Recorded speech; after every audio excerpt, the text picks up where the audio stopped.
নমস্কার বন্ধুরা, আজ যখন আমরা আমাদের শুকনো ঘরে বসে চারদিকের দৈনন্দিন কাজ করছি, ঠিক তখনই আমাদের পশ্চিমবঙ্গের হুগলি জেলার এক বিস্তীর্ণ অঞ্চলের মানুষ বেঁচে থাকার এক চরম ও নির্মম লড়াই লড়ছেন।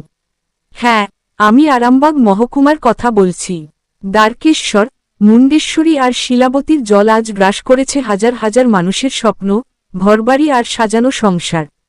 আরামবাগ আজ সম্পূর্ণ জলমগ্ন, রাজ্য সড়কের ওপর দিয়ে বইছে জলের তীব্র স্রোত। আজ আমরা কোনো বিনোদন বা রাজনীতির কথা বলতে আসিনি। আজ আমরা কথা বলবো সেই সব মা বোনেদের জন্য, যারা সন্তানকে বুকে নিয়ে কোনো উঁচু স্কুল বাড়ি বা প্লাস্টিকের খাটিয়ার ওপর রাত কাটাচ্ছেন। আমরা কথা বলবো সেই কৃষকদের জন্য, যাদের বিঘার পর বিঘা পাকা ফসল আজ জলের নিচে পচে নষ্ট হয়ে যাচ্ছে। পরিস্থিতি কতটা ভয়াবহ তা কল্পনার বাইরে। ডিভিসি-র ছাড়া জল এবং নিম্নচাপের অতিবৃষ্টির এই জোড়া ফলায় আরামবাগের প্রতিটি ব্লকের সাধারণ মানুষের জীবন আজ বিপর্যস্ত।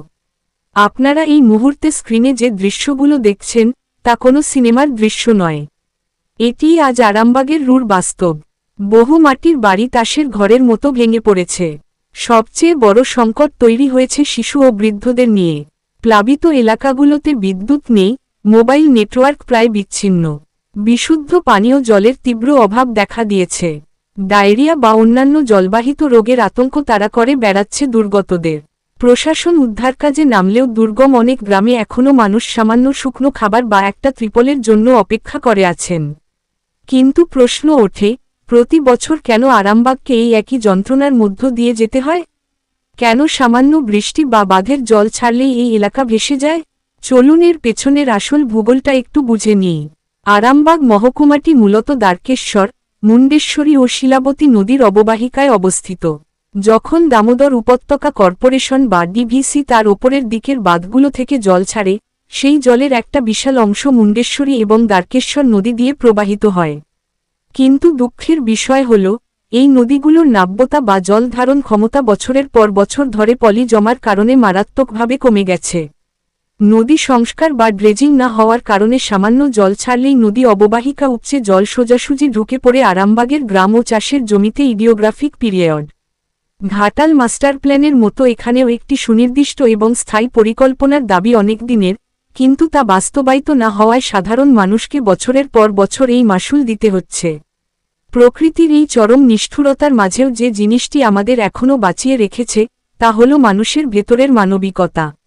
এই কঠিন দুর্যোগের দিনেও স্থানীয় বহু ক্লাব, সাধারণ যুবক এবং বিভিন্ন স্বেচ্ছাসেবী সংগঠন নিজেদের জীবনের ঝুঁকি নিয়ে দুর্গতদের পাশে দাঁড়িয়েছেন।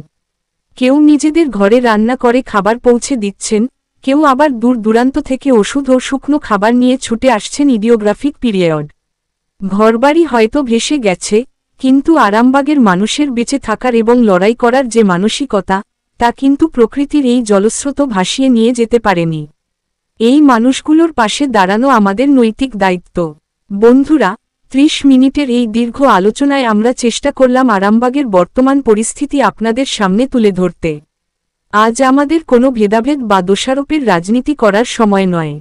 এখন সবচেয়ে বড় প্রয়োজন ওই মানুষগুলোর মুখে মুঠো অন্ন তুলে দেওয়া এবং তাদের নিরাপদ আশ্রয়ের ব্যবস্থা করা। আসুন, আমরা সবাই মিলে মন থেকে আরামবাগের প্রতিটি বিপন্ন মানুষের মঙ্গল কামনা করি। তারা যেন খুব দ্রুত এই বিপর্যয় কাটিয়ে আবার স্বাভাবিক জীবনে ফিরে আসতে পারেন, ঈশ্বরের কাছে এই প্রার্থনাই করি। আপনাদের কাছে অনুরোধ, যে যার সামর্থ্য অনুযায়ী কোনো বিশ্বস্ত স্বেচ্ছাসেবী সংস্থা বা সরকারি মাধ্যমে আরামবাগের পাশে দাঁড়ান। এই ভিডিওটি বেশি বেশি শেয়ার করুন, যাতে আরামবাগের এই পরিস্থিতি প্রশাসনের সর্বোচ্চ স্তর এবং দেশের সাধারণ মানুষের নজরে আসে। মনে রাখবেন, আপনার একটি শেয়ার হয়তো কোনো অসহায় পরিবারের কাছে সাহায্য পৌঁছে দিতে পারে। সবাই ভালো থাকুন, সাবধানে থাকুন। আরামবাগ, তোমরা একা নও, আমরা সবাই তোমাদের সাথে আছি। ধন্যবাদ।